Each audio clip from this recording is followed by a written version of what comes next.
On the far side of the planet lies one of the most remote and inhospitable places on Earth. Elephant Island, situated just off the tip of the Antarctic Peninsula, is a rugged landscape of cliffs and glaciers shaped by brutal winds. It's also home to vast colonies of one of Antarctica's most iconic animals. Supported by environmental organization Greenpeace, a team of scientists lands on Elephant Island. For the first time in 50 years, they will investigate how its penguins are faring.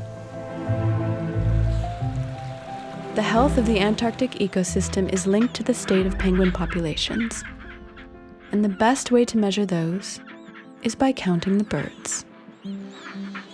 So we're counting penguins, and why do we count penguins? Well, penguins are great bioindicators, and they'll tell us what the health of the ocean around Antarctica is because they eat krill. Krill eat phytoplankton, so we can tell indirectly what the productivity of the oceans around here, how it's responding to environmental change. And so we can't really adequately count the phytoplankton. It's really difficult to count the krill, but we can count penguins because they come ashore every year to these same places to breed, and we're getting some idea about how the ocean is performing by how penguin populations change over time. And we go nest by nest. We're counting nests because we want to know what the breeding population is. We're not interested in all these penguins that are roaming around that you see kind of wandering about here. A lot of those are non-breeders. They just come here because there's a lot of penguins, a lot of activity. We want to know what the size of the breeding population is because that's what's going to make new penguins for the future. And those are the most sensitive parts of this population. There are multiple penguin species on Elephant Island, such as the gentoo with their distinctive orange beak, the flamboyant macaroni penguin, and even these towering king penguins, carefully shuffling across the island. Michael. The researchers record all penguins, but are mainly interested in chin straps, so called for the narrow black band on the underside of their heads. The chin straps are the noisiest and most numerous penguin on the island. And since weather conditions here are not always suitable for field work, the race is on to find out exactly how numerous the chin straps still are. There's 4 of us penguin counters. One person says, okay, I'll take the high point up to the right. One person says, I'll go up high to the left. One person, that's me today, starts down low, and we'll work our way up, and then we all meet in the middle. And it's important to divide it up like that so that we can be sure not to be counting the same penguins twice. It's January, which means the height of Antarctic summer. With 1 or 2 chicks to each nest, the colonies are dense packs of shrieking and pecking birds, which makes moving around a delicate affair. Normally we don't try to walk through the colony because it's so dense, but here there's just no free space in between the penguins. So very carefully, you try to step on the high stones between the birds and obviously not get too close to their nests if you can.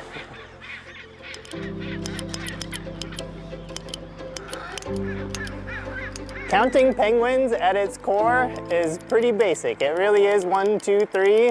We actually count them all 3 times to try to get a count that's within 5% error.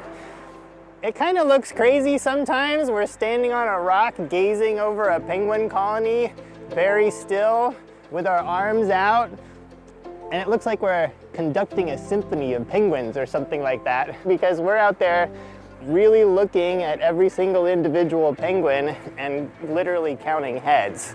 And if there's only 10 penguins in a colony, it's pretty easy. If there's 100, you can get through them. If you're surrounded by 1,000 penguins in one big blob, that's what I would call advanced penguin counting. But some colonies are over 10,000 individuals, and chin straps love to nest on steep and exposed cliffs that are hard to reach on foot. So to count all of these flightless birds, your best bet is to take to the air. So when we get to colonies that are so big that it's almost infeasible to count by hand. We use aerial surveys. The idea is to capture all colonies with aerial images so that we can either use a manual count or a machine learning algorithm to do the counts for us. When we arrive at a site, we do a quick lay of the land where the different colonies are, and then we pick out a system where we can make sure that we don't miss any of the colonies. So we start at a logical point and set up a grid survey with GPS locations of the boundaries of the colonies, and then we launch the drone and have it run the grid patterns. And at that point, it's pretty hands-off. It flies to the first point and heads to the series of waypoints, and the drone is able to take photos every 2 seconds. And that's how we can get a set of images with a decent amount of overlap that can be used in the next step, which is photomosaicing. Once it finishes the whole survey, we retrieve it, and that's how we can finish a site and then walk over to the next area, and so on.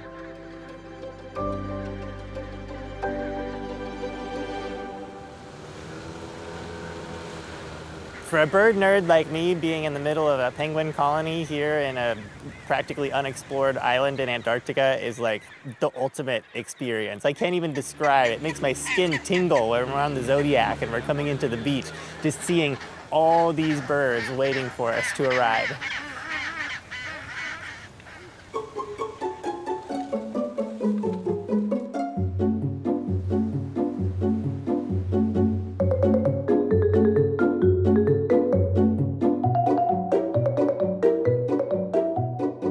I love penguins. They're so easy to empathize with because they act like people in so many ways. They have all these curious behaviors. They run around, they're always on a mission, up to something. They're very energetic, they're charismatic.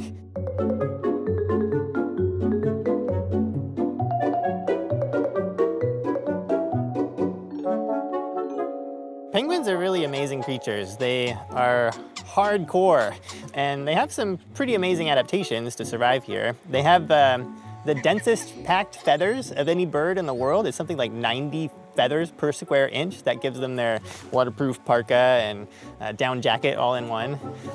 They spend a lot of their time swimming. They can swim for months at a stretch without stopping. They sleep on the ocean. The only reason they ever come to land at all is to build a nest, and then they go and spend the rest of their lives actually in the ocean, offshore. And to be an animal that only exists in the Southern Ocean for months at a time, just swimming around, finding the fish and krill that they need to eat, that is hard for us to imagine and comprehend, and that I think is partly why it's so fascinating for us to see penguins down here.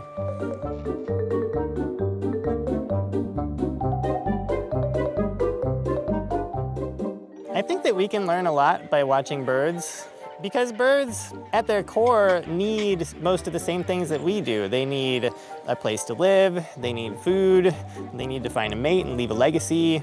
I think that also birds experience all kinds of similar emotions and thoughts and feelings. So I think by coming out here and doing these studies, it's almost like we're looking at our own behavior through the prism of another species, and that gives us a license to take a step back and say, oh yeah, okay, that's what's really happening.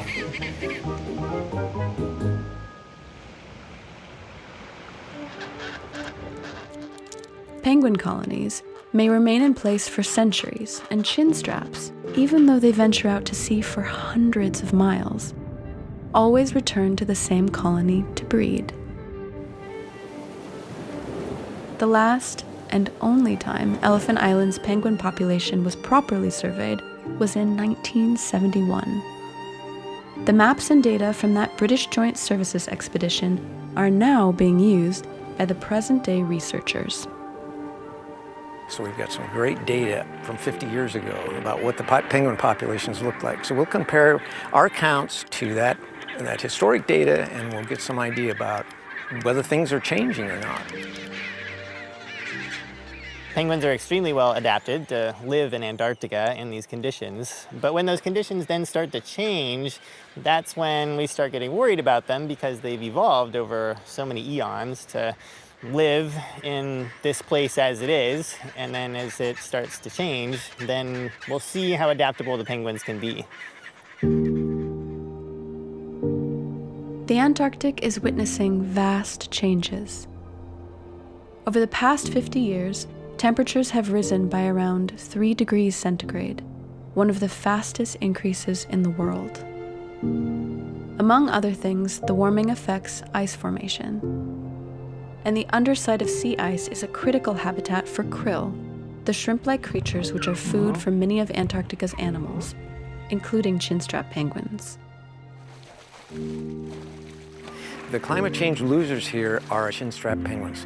Everywhere else we go on the peninsula, we're seeing chinstrap declines over the last 50 years, and it's been dramatic.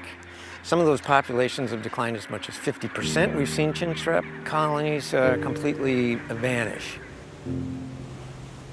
A changing climate is not the only threat to chinstraps.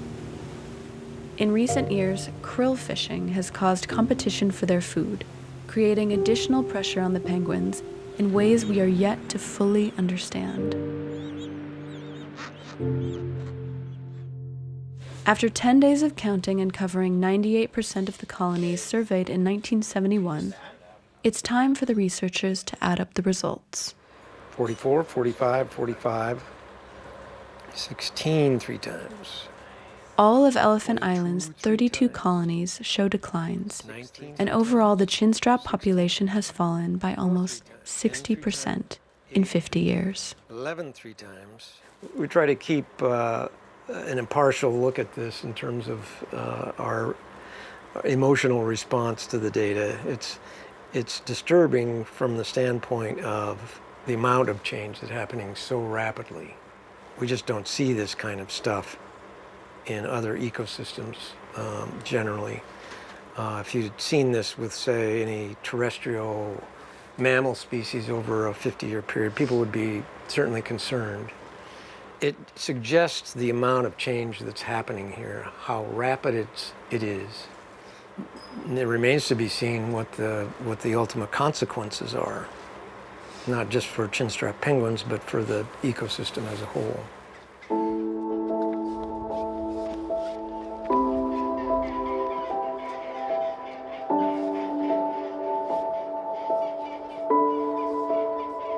If you removed all the penguins from Antarctica, what would happen?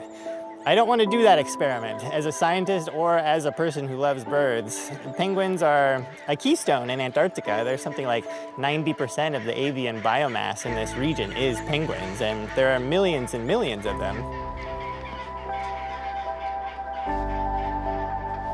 We are seeing some worrying declines in their populations. So right now I'm not so much worried that the chinstrap penguin is going to go extinct as that they're telling us that something in their larger ecosystem is broken in some way, and that the changes in their populations are reflecting that.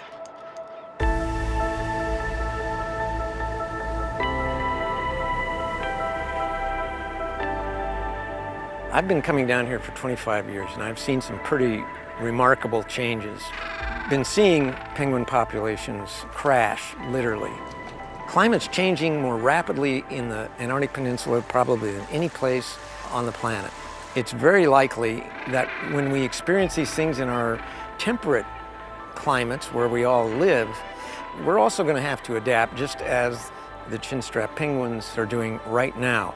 So it's a lesson for us because we either are going to heed this example that we're seeing down here in the Antarctic, or we won't. And we'll suffer the consequences just as, unfortunately, the chinstrap penguins seem to be doing down here. They don't have a chance to control their environment. They're stuck with whatever we hand them, but we have the ability to change, and we should take serious measures to do so. Antarctica has always been a continent that has challenged us. Now its challenge is for us to leave it unharmed and establish large-scale protection for those living on the edge.